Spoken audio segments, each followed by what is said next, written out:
हमें आले सऊद के साथ कोई दुश्मनी नहीं है, लेकिन हम इस हवाले से कहते हैं कि मक्का और मदीना, मक्का हरम इलाही के हवाले से, मदीना हरम नबवी के हवाले से इस कदर बुजुर्ग है, इस कदर बुजुर्ग है कि कोई भी हुकूमत उसको अपने हाथ में नहीं ले सकती।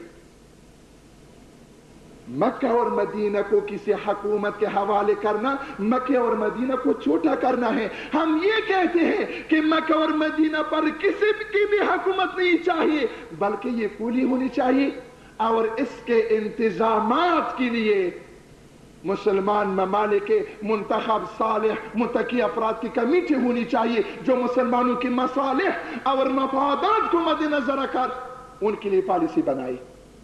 हम ये कहते हैं, हम वही बात करते हैं कि आज से तकरीबन 60 साल पहले खुद मलिक अब्दुल अजीज ने की थी।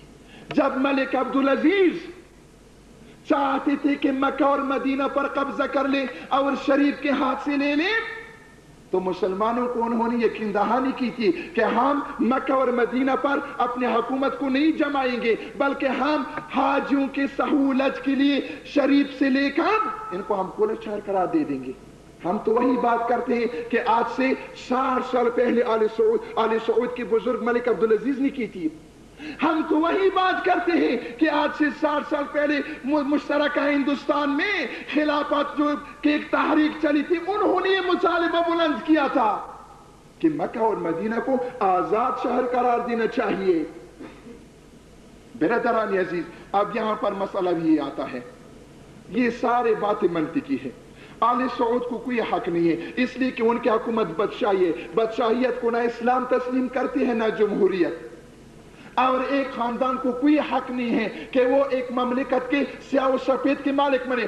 और बदकिस्मत ये है कि मुसलमानों को बैतुल माल को वो मसलन मगरिब के क्लबों में, फहाशियों में, अयाशी में खर्च कर ले और इस पर इक्तिफा न कर ले, बल्कि अमेरिका को खुश करने के लिए निकारागुआ के मुखालिफ तंजीम की भी मदद कर ले। आखिर ये बात हमारी समझ में नहीं आती कि इस मुसलमानों की दौलत को आले सऊद अमेरिका को खुश करने के लिए निकारागुआ के खिलाफ कांटोरा जो एक तरफ तहरीक है उसको क्यों देती है? क्यों? हम ये कहते हैं कि आले सऊद बिल्कुल हरमैन शरीफैन की इदारा करने की सलाहियत नहीं रखती, इसलिए इनको हरमैन शरीफैन को मुसलमानों के मुंतखब सालेह मुत्तकी अफराद वाले पर मुश्तमिल कमेटी के हवाले करनी चाहिए।